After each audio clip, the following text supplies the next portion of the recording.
We're officially in that dangerous window where leaks stop being boring and start getting a little too convincing.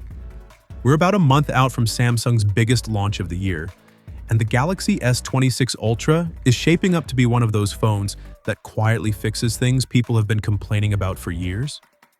Cameras that finally make sense, a RAM and storage combo that feels illegal in 2026, and a display feature that might actually change how you use your phone in public. Oh, and charging got faster? Kind of. Let's get into it.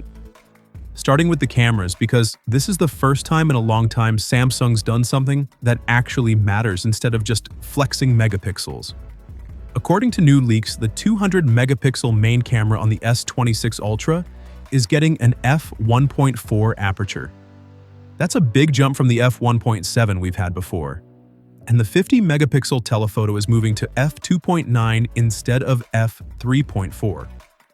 Those numbers might sound small, but in camera terms, that's huge. A wider aperture means more light hitting the sensor. More light means cleaner photos, less noise, better night shots, and less reliance on aggressive processing.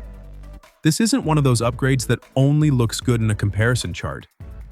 This is the kind that actually shows up when you take your phone out at night and your photo doesn't look like an oil painting. If you've ever felt Samsung's night photos weren't quite as reliable as Google's or Apple's, this might finally level the playing field. Now here's something I did not expect at all. The S26 Ultra is rumored to come with 16 gigabytes of RAM and 1 terabyte of storage. And normally I'd say, cool, but who asked? Except right now, we're in the middle of a serious RAM shortage.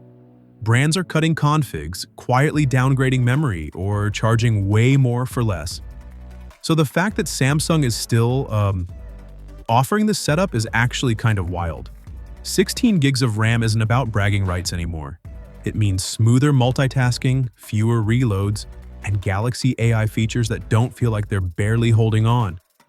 It's also the kind of spec that ages really well. Whether Samsung keeps the price reasonable is another story, but at least the option exists.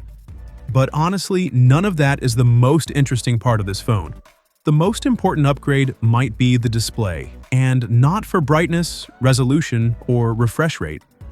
Samsung is reportedly using a new OLED tech that was first shown off at MWC, and if it works the way leaks suggest, it's kind of genius. When you turn on this privacy display mode, the screen looks completely normal to you. Same brightness, same colors, same clarity. But to anyone next to you? The display looks almost pitch black, even at full brightness. It's basically a built-in privacy screen, except without the usual downsides. No dimming, no weird color shifts, no grainy look.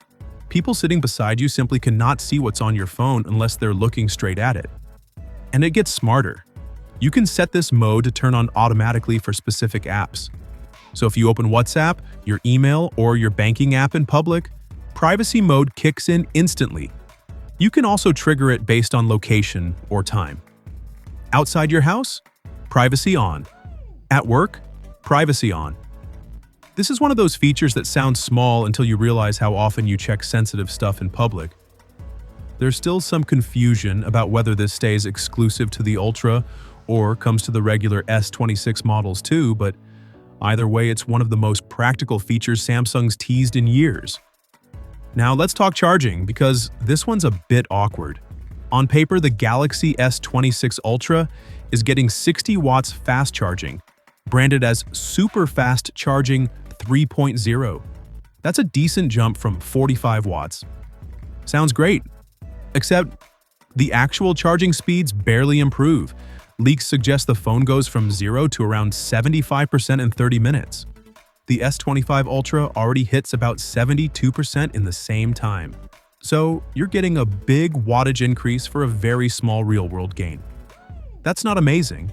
To be fair, Samsung tends to prioritize battery health and consistency over raw speed, and official numbers could still surprise us. But right now, this feels more like a marketing upgrade than a practical one. As for when all of this becomes official, Samsung is expected to unveil the Galaxy S26 lineup on February 26th. Pre-orders should open shortly after, with availability starting around mid-March in select regions. So yeah, this phone is shaping up to be interesting in a very Samsung way. cameras that finally focus on light instead of just megapixels, a ridiculous memory option during a shortage, a genuinely useful privacy feature, and charging that at least sounds faster. I'm curious what you think, especially about that privacy display. Is that something you'd actually use or just a cool demo feature? Let me know, and if you want more S26 coverage as we get closer to launch, you know what to do. I'll catch you in the next one.